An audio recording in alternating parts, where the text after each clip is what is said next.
Welcome back to the channel, and I hope you're having a great day.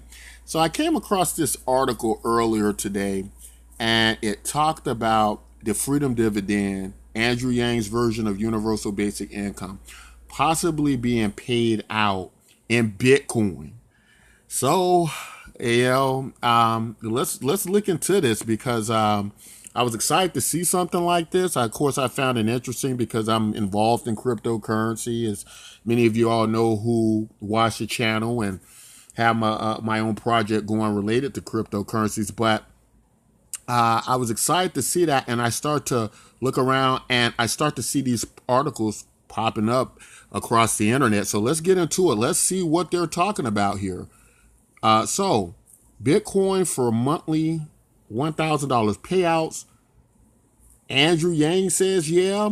And this article comes from Anja van Oosterhout. And this is on the bitcoiners.com. We'll leave a link in the description. But as I said, I'm starting to see this pop up in different articles around the net. So, free Bitcoin payouts could become reality under a U.S. presidency if 2020 candidate Andrew Yang is elected. He has hinted in fresh comments, universal basic income. Speaking during an interview on the Off the PO podcast on September 15, Yang, who is well known as a cryptocurrency supporter, shed new light on his Bitcoin plans. One of the few hopefuls to accept cryptocurrency for his presidential campaign, Yang has also said he wants to issue a monthly salary to U.S. residents. Dubbed the Universal Basic Income or the Freedom Dividend, the payment of $1,000 would apply to everyone, regardless of status. Now, Yang has suggested those payouts could come in the form of Bitcoin, now trading around $10,066, rather than U.S. dollars. When asked whether he had considered Bitcoin as the medium for applying universal basic income, Yang appeared to say yes. He also reacted positively to a suggestion that Bitcoin's divisibility into Satoshis made it the idea candidate. Wow. I love where you're headed, he replied to the interviewer. That's one reason why everyone in the cryptocurrency community loves the idea of universal basic income or the freedom dividend. Bitcoin freedom versus ban. Yang's comments came as sentiment remains sketchy over the attitudes to the current U.S. administration regarding crypto. As Bitcoiners reported, some proponents already believe that should its value increase, Bitcoin would face a ban in the United States under current political conditions.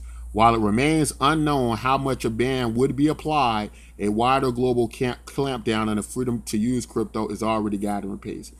By June 2020, more than 200 countries will likely implement identity requirements from the intergovernmental body or the Financial Action Task Force.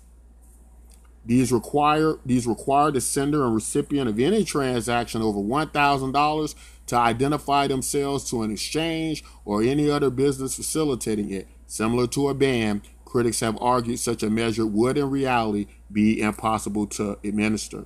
Nonetheless, last week the South Korean branch of exchanges, OKX, announced it was halting trading of 5 privacy-focused altcoins explicitly due to the FATF's requirements. Yang, meanwhile, is not the only party thinking of leveraging financial freedom. In a U.S. election last month, the CASA CTO Jameson Loop said he was considering running based solely on advocating Bitcoin and giving it legislative freedom. Wow.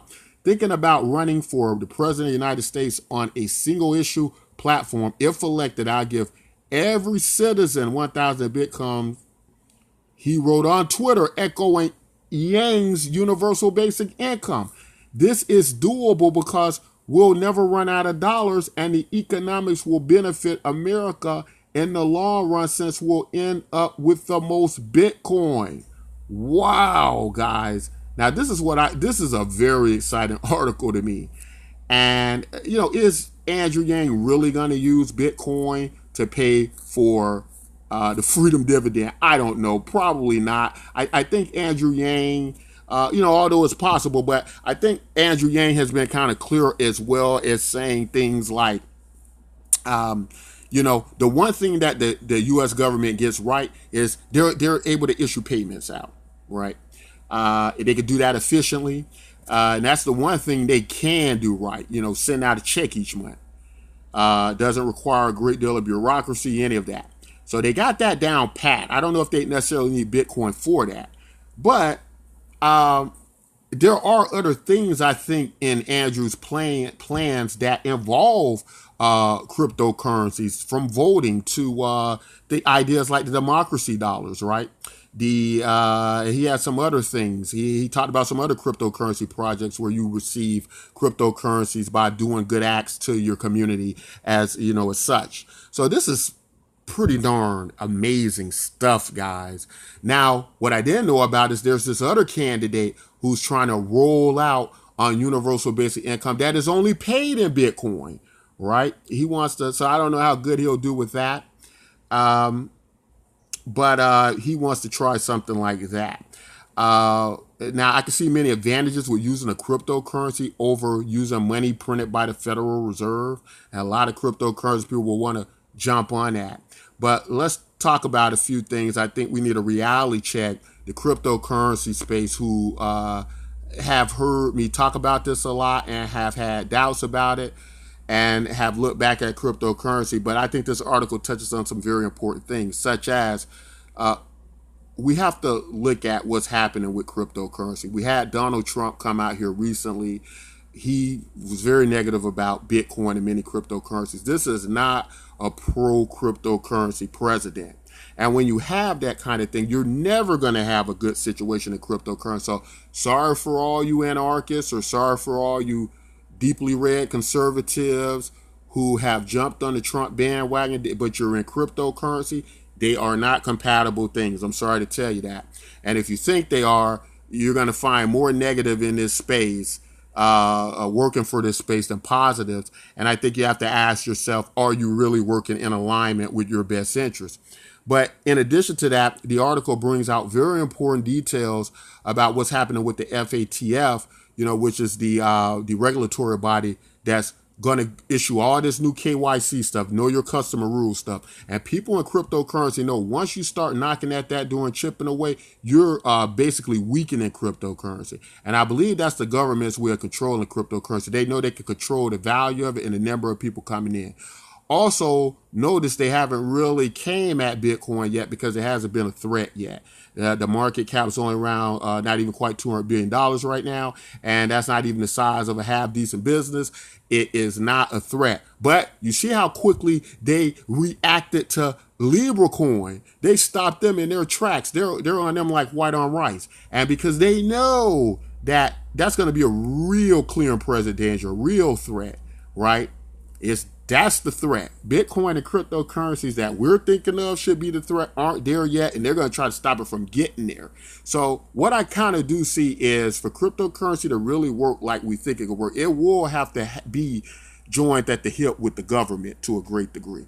A lot of us don't want that, but I think we kind of got our heads up in the clouds about it, and we're all going to have to come down. So Andrew Yang is going to more likely use blockchain technology for something. I don't know what yet, but it's going to be used for something. So it's a very exciting article. He's definitely very pro cryptocurrency. Make sure you support people like Andrew Yang if you're in cryptocurrency. If you know nothing about cryptocurrency and you're an Andrew Yang supporter, you need to stay tuned to this channel. Many have watched this channel, Andrew Yang supporters, Yang Gang.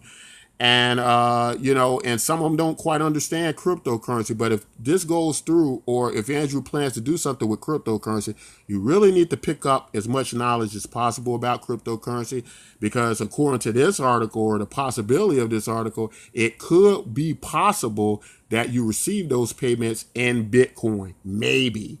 I'm not sure about that, but we'll see. Also, real quick, when I talk about our project, the Bitcoin NYK project, now it's all making sense. Now it's all coming 360.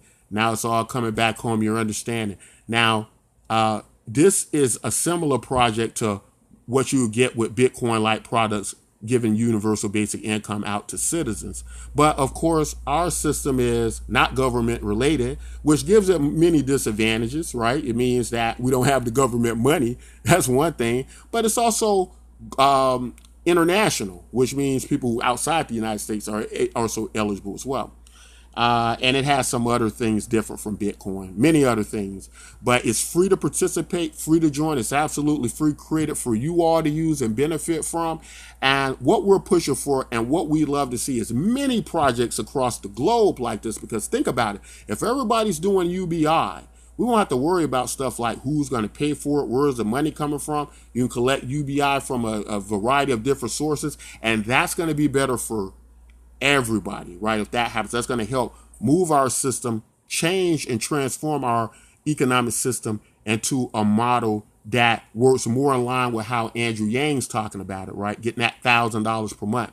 So this is amazing stuff. I'm going to leave a link in the description to our project. Make sure you join, guys. This is something that I feel like when you don't join this, sometimes we get tens of thousands of people to videos. And I see no reason at all why those tens of thousands of people leave value and opportunity at the door. It's almost, to me, so very related to how American voters have heard Andrew Yang's message, haven't taken advantage of it. Don't let that be you. It's time to transform our economic system. I'm starting to see that happening every day now. We're moving into a new world, hopefully a golden economic age, or maybe one of the best we've ever seen in human history. We shall see. We shall see. That's all I want to say in this video. If you like content like this, you know what to do. And until next time, take care.